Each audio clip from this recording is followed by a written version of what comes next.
At Arizona State University, we've made online education better, smarter, and more personalized so you can go further in your aspiring field. I decided to pursue medicine once I realized that ASU did have the online program for biological sciences. You're still required to learn the same curriculum. You're still being tested on the same content that anyone would be tested on in person. The comprehensiveness of the program prepared me so well for medical school. Explore over 350 plus programs at asuonline.asu.edu. Hola amigos, ¿qué tal? Bienvenidos una vez más al programa El Camino de Dios. Les habla el Morellosa, el director del Ministerio Jaim. Y gracias le dio al Dios de Abraham, al Dios de Isaac, al Dios de Jacob, al Dios y Padre de nuestro Señor Yeshua el Mesías, que nos concede la oportunidad de vivir un día más y estar aquí en este programa El Camino de Dios. Programa que llega a ustedes de parte del Ministerio Jaim, el Ministerio El Árbol de las Vidas. Hoy nos encontramos en el día 28 del mes de noviembre, perdón, del mes de septiembre del año 2025, que equivale al día 6 del mes de Tishrei, de acuerdo al calendario de Hillel. En el calendario de los rollos mal muerto, hoy es el día 12 del mes de Tishrei. Como ustedes saben, nuestro ministerio se enfoca a enseñar las Sagradas Escrituras desde una perspectiva hebrea. Esto significa que nosotros buscamos compartir con las personas, dar a conocer a las personas que interesan, ver más allá de lo que tradicionalmente se ha escuchado con respecto a la Sagrada Escritura. Personas que le interesa regresar a las fuentes, regresar al pensamiento original, conocer el pensamiento antiguo que está escrito en nuestros textos sagrados, pero su sentido, su forma de comprenderse se ha cambiado. Y si nosotros, esto lo hemos enseñado bastante tiempo en nuestro centro de estudios, si nosotros regresamos a las fuentes, a su forma de pensamiento, el mundo conceptual de donde ellos están construyendo su realidad, lo que leemos en los libros sagrados cambia ante nuestros ojos. Y eso lo estamos haciendo exponiendo los escritos nazarenos. Los escritos nazarenos, lo que usted conoce como el Nuevo Testamento, que hemos dicho en otro programa, es un término que se añadió o se definió mucho tiempo después de los apóstoles. Los apóstoles nunca pensaron que las cartas de Pablo y los evangelios se iban a convertir en una nueva Biblia o parte de la Biblia o un Nuevo Testamento como nosotros lo conocemos, sino que ellos entendían que los documentos que ellos tenían en sus manos tenían una audiencia y una razón de ser. Y nosotros hablamos de esto en nuestro centro de estudio. Nuestro centro de estudio hebraico El Camino del Nazareno se encuentra ubicado en la carretera 511, kilómetro 1.8 del barrio Real Anón en Ponce. Allí nos reunimos todos los sábados a partir de las 9 de la mañana y oramos, leemos, estudiamos y exponemos la Sagrada Escritura. Si usted desea visitarlo, tiene una cordial invitación de parte de nosotros. Si usted entra al centro comercial Plaza Real Anón, que es donde está ubicado nuestro centro de estudio, el segundo estacionamiento a mano izquierda, allí hay un edificio pintado de blanco y gris. Dando para la parte posterior de ese edificio hay una cortina azul, allí está la entrada a nuestro centro de estudio. Si usted quiere conocer a la figura histórica de Jesús de Nazaret, el Mesías judío, del cual predicaron y hablaron de él, o testificaron sobre él, su muerte y su resurrección por el poder de Dios en él, le invitamos a visitarnos. Allí usted va a conocer a un Mesías que lo ha leído en los textos toda su vida, pero no lo había visto de la forma en que están escritos en los textos. Una cosa bien diferente es el Cristo de la fe al Jesús histórico. Y nosotros buscamos que las personas pues, puedan conocer a Jesús histórico para que a la misma vez, entendiendo quién es esta figura de Jesús histórico, puedan conocer la idea del Mesías como fue presentada en los escritos sagrados que tenemos ante nosotros. En el día de ayer, en nuestro centro de estudio hebraico, tuvimos la oportunidad de estudiar la sección de la Torá titulada Vayelech. Esta es la penúltima lectura del ciclo anual de los 5 rollos o los 5 libros de la Torá o la instrucción que Dios le dio a Moisés para impartirle al pueblo de Israel. Vayelech se encuentra en Deuteronomio 31, 1, versículo 1 al 10. 31, 1 al 10 es la lectura de Vayelech. Ayer tuvimos la lectura de Oseas, capítulo 14, versículo 2, en algunas versiones versículo 1 al versículo 10, en algunas versiones versículo 9. Y en los escritos nazarenos leímos Mateo 18, 21 al 35. Y hoy quiero, quiero aportar a este programa un poco de lo que comencé hablando en la mañana de ayer, que luego se desarrolló en el tema de Yom Kippur y su contexto histórico. Ayer tuve en el centro de estudio la oportunidad de comenzar discutiendo dentro de los temas que iba a tratar un texto muy interesante que se encuentra en el rollo del profeta Sefaniyá. Sefaniyá es a quien usted conoce como Sofonías. Claro, Sofonías no hablaba español y su nombre no era latino o castellano. Por consiguiente, no podía haberse llamado Sofonías. Su nombre correcto era Sefaniyá. Y, y Sefaniyá significa Dios se esconde. Ya la pronunciación abreviada del nombre sagrado. Y Sefán o Sefón significa esconderse. Sefaniyá significa el Eterno se esconde. Y esto es importante porque en esta misma lectura usted va a encontrar que el propio profeta dice que los que caminen en los caminos de la justicia serán escondidos por Dios en el día de su ira. Y quería aportar en este programa de hoy más de lo que hemos hablado en los programas anteriores, de la importancia de nosotros retomar el sentido original de las palabras de Juan el Inmersor, Jesús el Mesías, Pablo, Pedro, Juan, Jacobo, todas estas personas que componen el movimiento mesiánico y apocalíptico del mundo del Segundo Templo.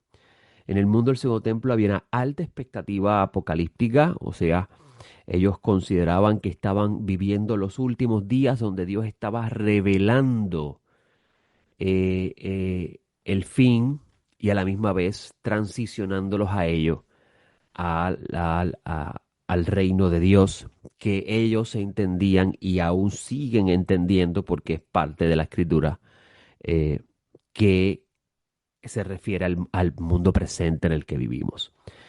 Este movimiento mesiánico del cual nosotros miramos a Jesús de Nazaret como el líder máximo, porque es el Mesías de Dios, comienza con Juan el Inmersor. Juan, cuyo nombre era Johanán, ben Zacarías, Juan el hijo de Zacarías, comienza en ese periodo del tiempo a anunciarle a esa generación que tenían que volverse a Dios porque los días del juicio de Dios estaban acercándose. Ahora, cuando él estaba refiriéndose a los días del juicio de Dios, él estaba apuntando a este periodo del tiempo del cual Dios habló por medio de los profetas, que él intervendría sobre la creación para juzgar a aquellos que practican el mal y para salvar a los justos de la destrucción que habría de venir sobre la tierra. Esto es un pensamiento escatológico y apocalíptico muy alto que existía en el mundo del Segundo Templo. Había una alta expectativa de esto. Si usted tiene la oportunidad de conocer este evangelio apocalíptico del cual habló Juan, habló Jesús, hablaron sus discípulos, usted va a entender mucho lo que usted está leyendo en los evangelios. Incluso si usted tiene la oportunidad de entender esto, se le va a hacer mucho más comprensible poder entender Mateo 24, donde Jesús está anunciando el tiempo del fin en su época. Ellos consideraban que el Mesías habría de regresar en el tiempo de ellos si aquella generación recibía el Evangelio del Reino y se volvía a Dios. Y el Evangelio del Reino consistía en reconocer la soberanía del Creador, primeramente hacer un retorno a Dios. Teshuvah es la palabra hebrea para retorno. La palabra Teshuvah tradicionalmente nosotros la hemos traducido como, o la hemos interpretado como arrepentirse. Pero en el contexto hebreo, esta palabra Teshuvah significa mucho más que arrepentirse. En el pensamiento conceptual gentil, arrepentirse es una declaración de que hice algo mal, pido perdón por lo que hice y ya. Pero en el pensamiento hebreo sobre esta idea de arrepentirse, que está encerrada en el concepto de la Teshuvah, esto es mucho más que reconocer que hizo algo mal y pedir perdón. Es también el proceso de reparar el daño realizado. Y esto se conoce como retornar al camino de Dios. ¿Y por qué se reconoce como retornar al camino de Dios? Se reconoce como retornar al camino de Dios. ¿Por qué? Porque en el camino de Dios la persona va a comenzar a corregir sus caminos. Va a dejar de hacer lo que solía hacer y va a comenzar a hacer lo que debe correctamente hacer. Eso se llama practicar la justicia y el derecho, que es lo que en el hebreo se conoce como Sedek u'Mishpat, la justicia y el derecho, hacer lo correcto de acuerdo a las disposiciones legales del Creador. Y Juan el Inmersor comenzó anunciando a esa generación que tenían que volverse a Dios, que tenían que hacer Teshuvah, que tenían que regresar al Creador, no sea que el Creador también los eliminara a ellos para siempre. Y eso es lo que significa el hacha está puesta en la raíz de los árboles. Jesús también tenía esto en mente cuando anunció a esa generación el Evangelio del Reino, cuando él estaba hablándole a la generación presente, hablándole del Evangelio de Dios, que es una forma de decir el Evangelio de el Eterno, o el Evangelio, o mejor dicho, el reino del Eterno o el reino de Israel, es lo mismo en la Biblia. Jesús está haciendo referencia a esas profecías que están en la Escritura, que hablan de la restauración de Jerusalén, el embellecimiento de Jerusalén, el retorno de los exiliados, el fin de la opresión enemiga, una era de justicia y paz, una era donde el niño puede meter la mano en la cueva de la serpiente y la serpiente no le va a hacer daño. O sea, una era donde la creación no va a representar peligro para el ser humano. Jesús está haciendo referencia a esa era que estaba disponible y dispuesta para esa generación si esa generación hubiese escuchado el Evangelio y se hubiese vuelto a Dios. Esto es bien importante. ¿Por qué? Porque lo que ellos están hablando tiene su origen en los sagrados textos que Jesús conocía. Hemos hablado muchísimo aquí en este programa la importancia de entender que la Biblia que tenía Jesús es la Biblia que nosotros hoy decimos que está obsoleta, que es el Antiguo Pacto o el Antiguo Testamento. Esto gracias a Marción, quien creó el Nuevo Testamento, llamó a los escritos de Pablo y los evangelios el Nuevo Testamento, y llamó la Biblia de Jesús el Antiguo Testamento. Y hasta el día de hoy las personas siguen pensando así. Sin embargo, Jesús no pensaba así. Jesús pensaba que lo que usted conoce como el Antiguo Testamento o el Antiguo Pacto, ese libro era la palabra de Dios. Ese libro era la Torá dada por Dios. Esos rollos, los profetas, Moisés, era la palabra de Dios. Así que cuando Jesús está diciendo, hablando de las personas que escuchan la palabra y dan buen fruto, se está refiriendo a él explicando las sagradas escrituras que él tenía en sus manos como la Biblia de Jesús, que Jesús conocía. Y hemos hablado muchísimo sobre esto en este programa, porque si usted, amigo que me escucha, logra hacer ese pequeño cambio en su mente, y comienza a leer a Moisés y a los demás libros que están dentro del Antiguo Testamento, usted va a poder entender mucho mejor lo que Jesús decía. Y no solamente esto, si usted tiene la oportunidad de leer esa literatura que pertenece al mundo del Segundo Templo, que a nosotros nos han dicho que es epígrafa o pseudoepígrafa o apócrifa, y que no fue inspirado, que no tiene ningún valor, y si usted tiene la oportunidad de leer esos libros que Jesús también conocía, usted va a entender mucho mejor las cosas que Jesús está diciendo en sus escritos que hablan sobre sus palabras y sus actos. Y decía que este tema del Evangelio del Reino o el Reino de Dios y la proximidad, el potencial de ver ese día llegar en el tiempo del Segundo Templo era muy latente. Y Ayer tuve la oportunidad de traer una cita muy interesante del profeta Sefanías, donde Sefanías va a hablar de parte del Eterno, cuando diciendo que Dios va a madrugar, se va a levantar temprano, una forma idiomática de decir que se va a apresurar a hacerlo, para reunir a las naciones y juzgarlos, derramar sobre ellos su furor y eliminar de la tierra todo el mal. Eso se encuentra en el versículo 8, todo el mal. Eso se encuentra en el versículo 8 de Sefanías. Inmediatamente en ese versículo, uno pensaría que el Creador entonces va a destruir a todas las naciones.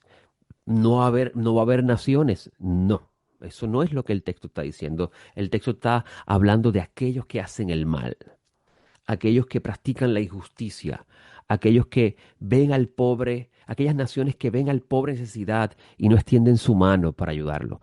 Aquellas naciones que se han enriquecido injustamente a causa del sufrimiento de otros pueblos. Aquellas naciones que se han encargado de explotar la tierra y extraerle todos sus recursos a costa de la propia destrucción de la tierra y el sufrimiento de sus habitantes. Sobre eso es que el Creador va a derramar su furor. Aquellos que practican la inmoralidad, que permiten actos abominables que van en contra de la naturaleza del ser humano, porque el ser humano fue creado para continuar su existencia y todo lo que atente contra su existencia se considera abominación ante el Creador. Sobre esas cosas es que el Creador, sobre esos actos es que el Creador va a derramar su furia sobre los seres humanos que viven en la tierra. Y esto con el único propósito de eliminar de una vez y por todas eso que atenta con el bien que Dios ha creado. Cuando usted va al libro de Génesis, el libro de Génesis le enseña a usted en los primeros capítulos que Dios creó a un mundo perfecto y hermoso. Incluso la Escritura, le hemos dicho muchas veces en este programa, la Escritura dice que Dios vio todo lo que creó y lo llamó bueno. Incluso en hebreo dice muy bueno. Repite la palabra bueno 2 veces, una forma de decir que lo vio muy bueno. Esto significa que la creación donde nosotros vivimos, donde caminamos, respiramos, el aire que respiramos, el agua que tomamos, la temperatura del planeta, Dios todo lo creó tan y tan perfecto para que el humano tuviera un lugar ideal para vivir. Pero el humano, influenciado por su egoísmo y su deseo de querer más de lo que le ha sido otorgado. Incluso los rabinos dicen que el humano le quiso robar a Dios el mundo. Una forma de decir que el humano no estuvo satisfecho con el lugar que Dios le dio, sino que quería más. Esto ha hecho que la creación esté en el estado que se encuentra. Y con ello, la manifestación de un mal que parece no tener fin. Y más en los tiempos donde vivimos, donde el ser humano se ha convertido en un ser tan intolerante que cualquier situación levanta sobre él un acto que manifiesta agresividad e incluso a tal grado de quitarle la vida a otro. Por el simple hecho de que yo odio a este ser humano, yo quiero matarlo. O porque él tiene algo que yo desee, yo voy a atentar contra él para quitárselo. Y en cuartos escondidos se maquinan ideas para poder destronar y quitar a los seres humanos lo que tal vez con un poco de esfuerzo han logrado tener. Y sobre esos actos es que el Creador va a manifestar su día, lo que se conoce en la Escritura como el día del Eterno grande y terrible.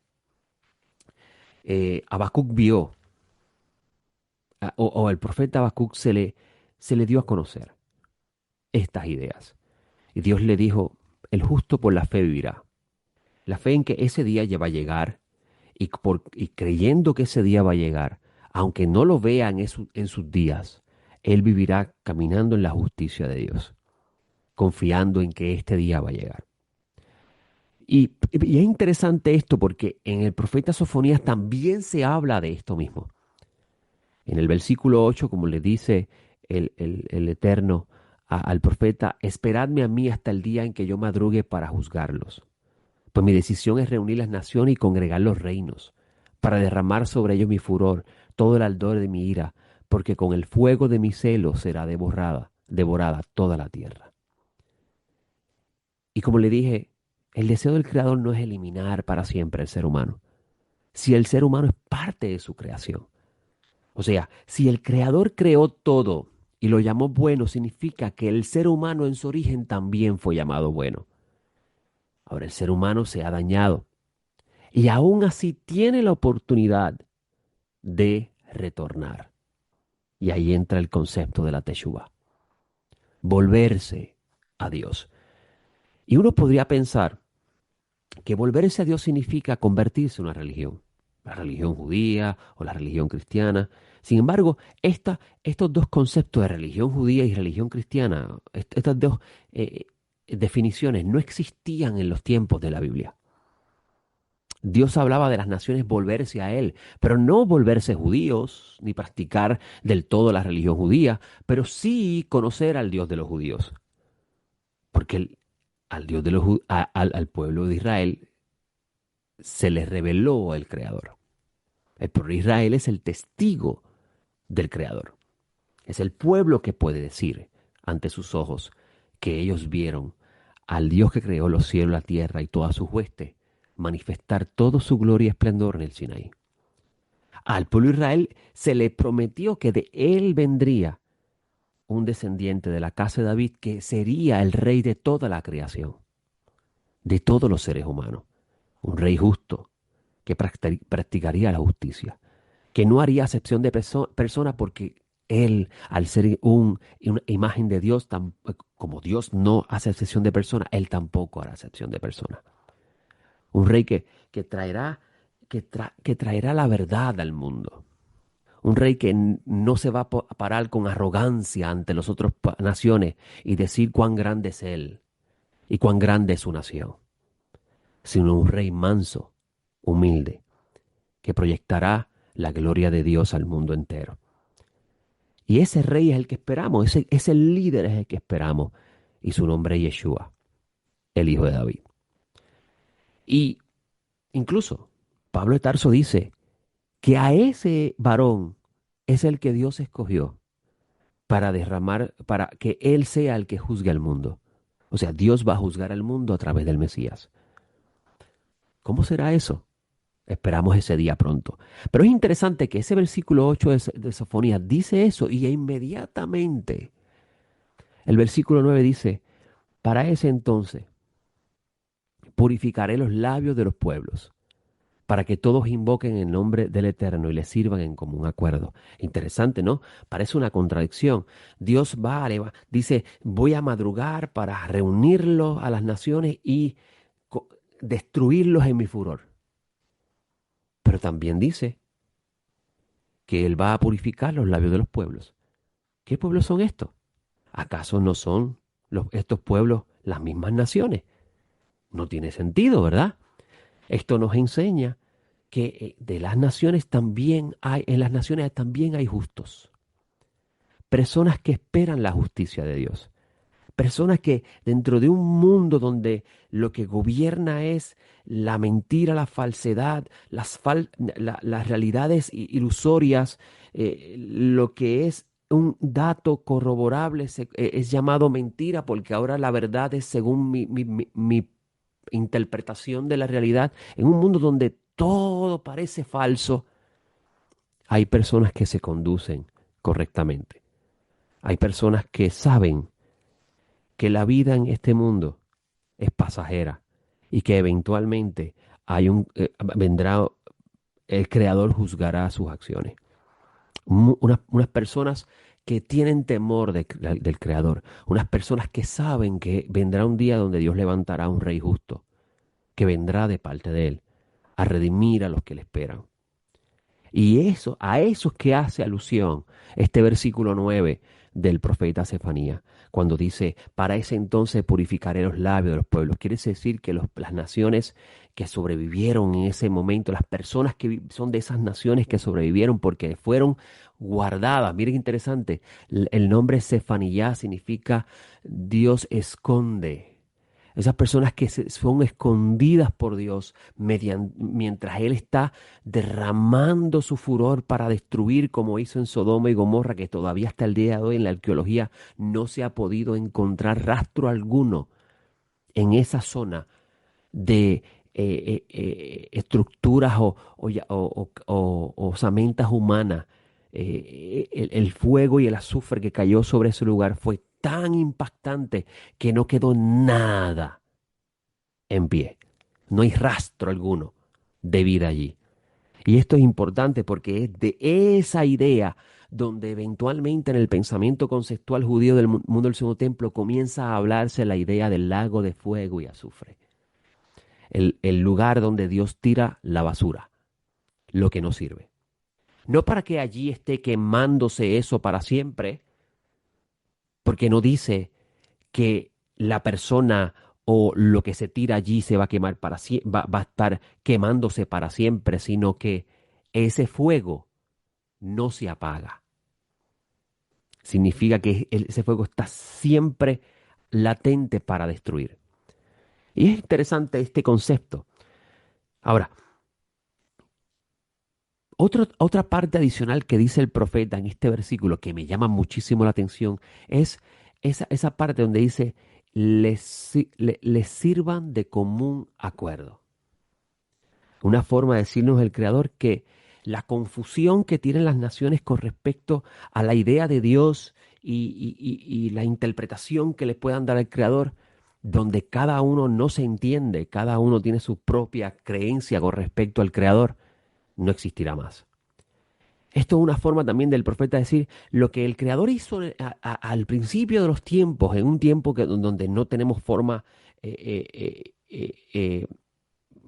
con respecto al tiempo para poder contar cuándo, en qué periodo del tiempo, valga la redundancia, sucedió. Sí podemos decir que el Creador dejó testimonio de que en un periodo de la creación cada uno de los seres humanos se entendían cuando hablaban y ya no se entienden. Y tenemos ese problema todavía el día de hoy. Utilizamos las mismas palabras, pero no nos entendemos.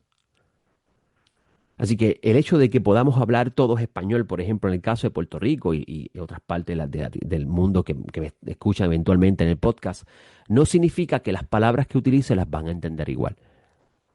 Porque cada palabra está exponiendo un concepto, una idea.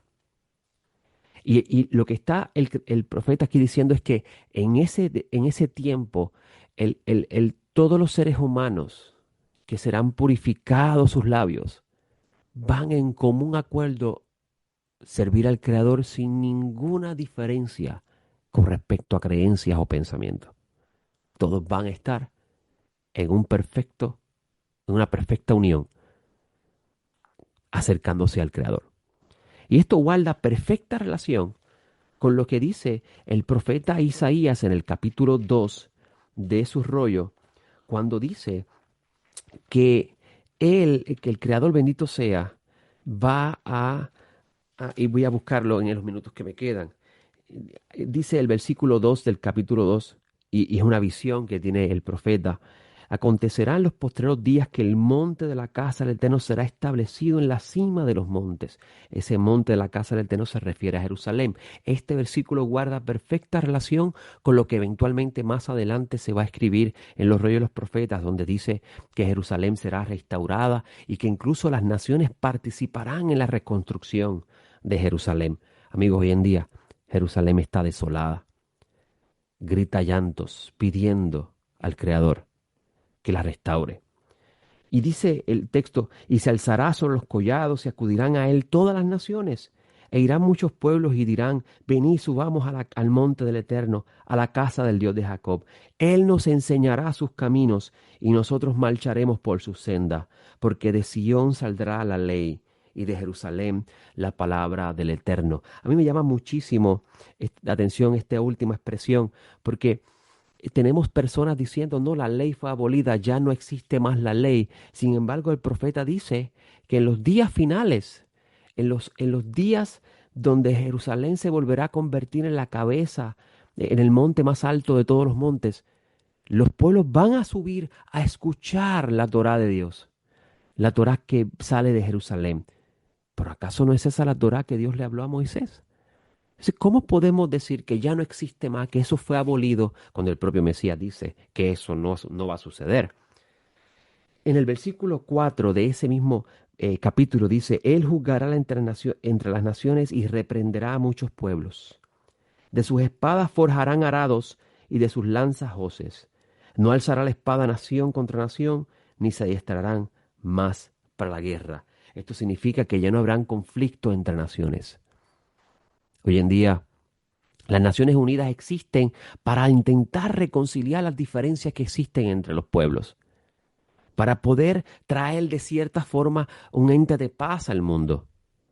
Pero la historia está ahí para juzgar que no han podido lograrlo del todo. Y en los tiempos donde vivimos más todavía, donde tenemos un líder en el mundo que se ha creído un Dios encarnado y se ha parado en cualquier lugar a hablar con arrogancia, dizque en el nombre de Dios. Pero va a venir un día donde el Creador diga basta y enviará el verdadero rey, el verdadero líder. Y entonces sí, todas las naciones, después de haber sido limpiadas de toda la maldad, se reunirán en común acuerdo y habrá paz en el mundo. Mi mayor deseo es que ese día llegue. Yo no hablo aquí, amigos, de mensajes para que usted vaya al cielo o se evite el infierno, porque eso no es el mensaje de la Biblia. El mensaje de la Biblia es un mundo perfecto donde el Creador habite en él con su Mesías. Que sea pronto y en nuestros días. Les hablo Joseph, nos vemos la próxima con el favor del cielo. De mi parte, buena semana. Shalom.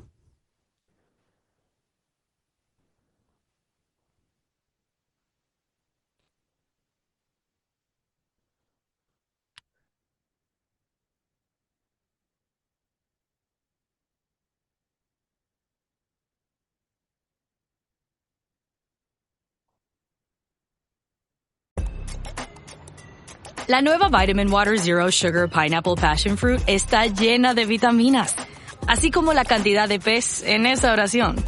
Llena como tu bolso, ese que le quitaste a tu ex. O como ese apartamento costoso. O el tráfico en hora pico. Más pico que nunca. Llena como tu agenda. 3 compromisos a las 5. ¡Obvio!